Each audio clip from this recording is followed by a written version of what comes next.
Assalamualaikum warahmatullahi wabarakatuh. Perkenalkan, nama saya Cantika Fadila Putri dengan NPM 240510101016, Prodi Arsitektur, kelas Bela Negara G219 dengan dosen pengampu Pak Khalid.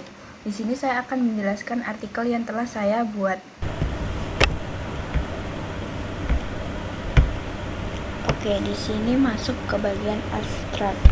Indonesia termasuk negara yang super rawan kena bencana alam karena lokasinya di jalur rawan, yaitu cincin api Pasifik.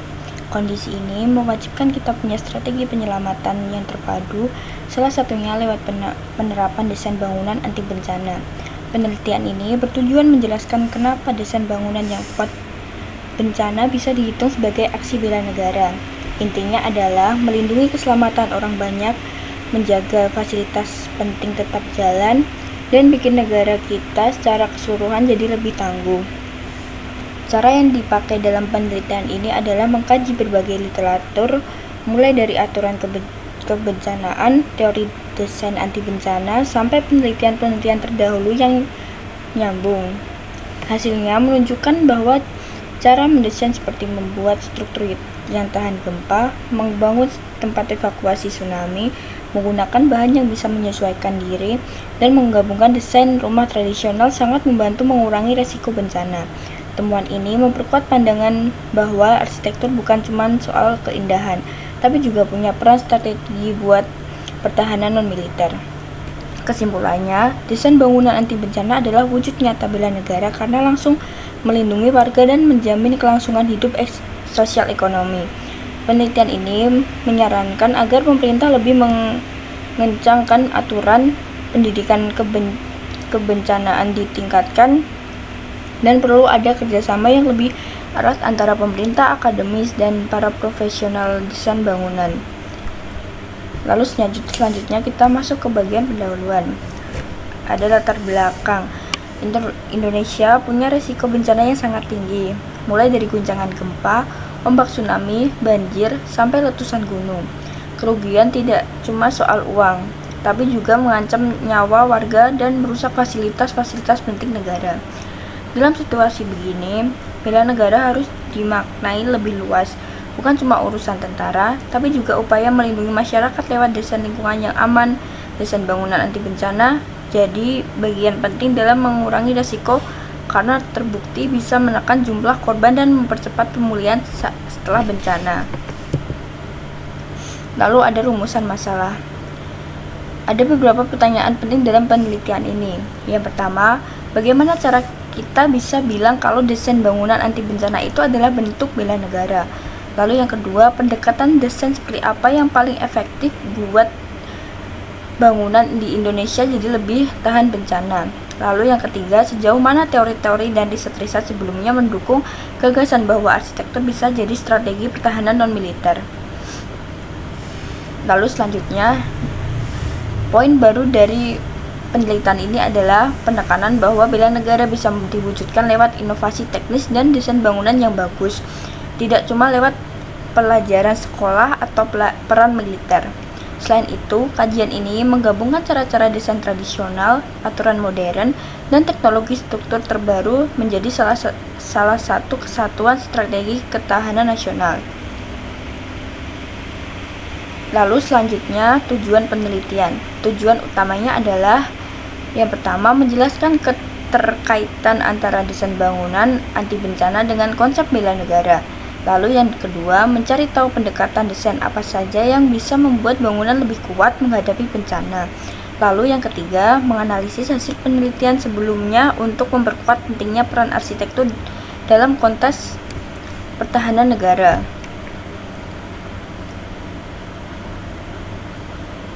Lalu kita masuk ke bagian metodologi penelitian. Penelitian ini menggunakan metode kajian literatur dengan menggali informasi dari sumber-sumber utama, seperti aturan kebencanaan, SNI, dokumen Badan Nasional Penanggulangan Bencana, BNPB, buku-buku arsitektur modern, dan juga jurnal ilmiah tentang pengurangan risiko bencana. Proses analisisnya meliputi mengumpulkan teori tentang desain tahan gempa, strategi mitigasi tsunami, dan desain rumah adat yang kuat bencana. Lalu, membandingkan teori-teori tersebut dengan contoh penerapannya di Indonesia. Yang terakhir, merangkum semua temuan untuk mengubah konsep arsitektur dengan bela negara dan ketahanan bangsa. Metode ini dipilih karena sangat cocok untuk menjelaskan konsep-konsep, memperkuat argumen berdasarkan teori, dan membuat kesimpulan analisis berdasarkan data-data ilmiah yang sudah ada. Lalu ada hasil dan pembahasan. Yang pertama, desain bangunan anti bencana adalah wujud bela negara. Desain bangunan yang kuat bencana punya peran penting dalam melindungi keselamatan masyarakat. Menurut data BNPB 2020, lebih dari 90% korban saat bencana itu disebabkan oleh bangunan yang ambruk. Angka ini menunjukkan betapa krusialnya desain struktur yang aman. Upaya melindungi masyarakat dari bahaya ini secara langsung adalah bentuk bela negara karena ini terikat erat dengan pelindungan warga negara, yang merupakan nilai utama dalam pertahanan nasional.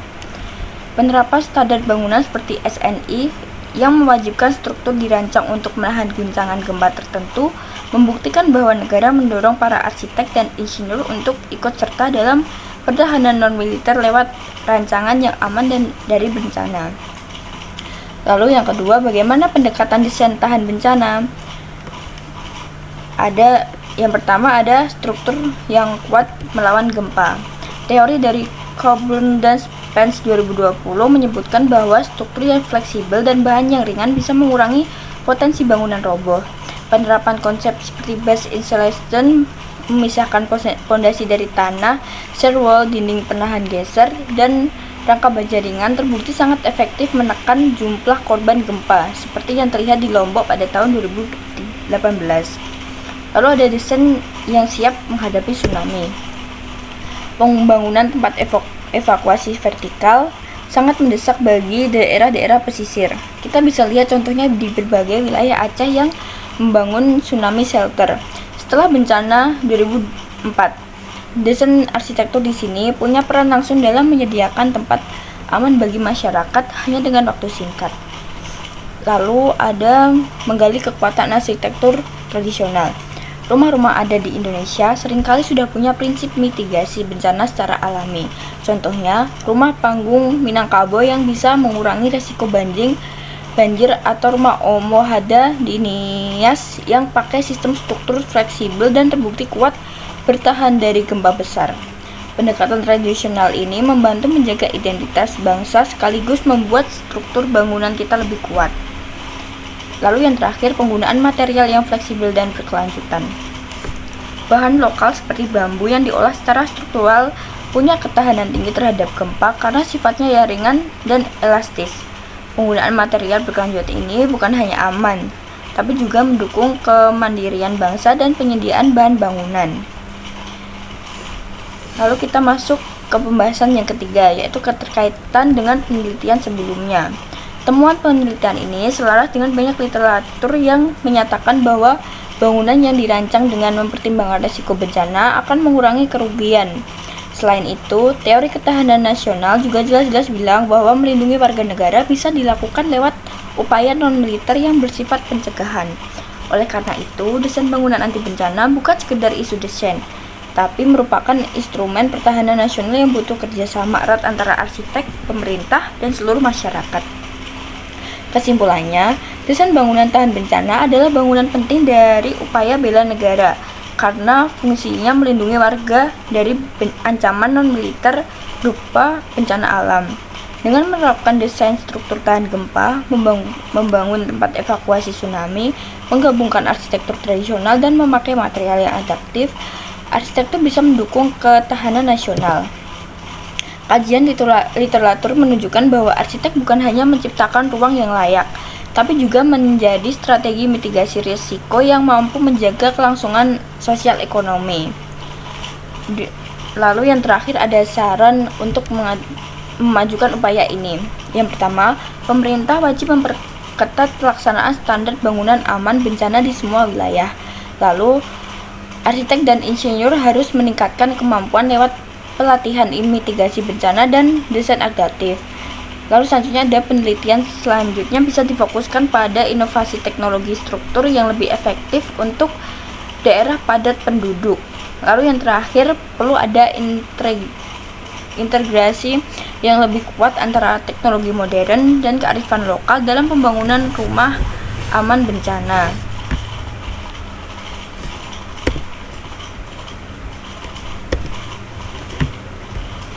Lalu yang terakhir, ada daftar pustaka yang saya ambil dari beberapa referensi. Sekian pemaparan dari artikel yang telah saya buat. Bila ada salah kata, saya mohon maaf. Terima kasih. Wassalamualaikum warahmatullahi wabarakatuh.